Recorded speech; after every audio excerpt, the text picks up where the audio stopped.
মা বললো গয়া, আমি শুনলাম গোয়া। এই মানা, তোর জামা কাপড় সব ভালো করে গুছিয়ে নে, আমরা পরশুদিন গোয়ায় যাব।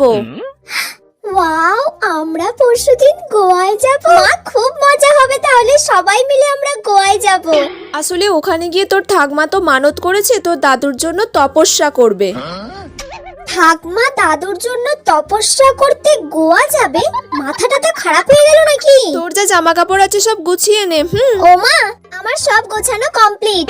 বাবা, গোছানো হয়ে গেল এক্ষুনি? কি কি জামা কাপড় নিলি?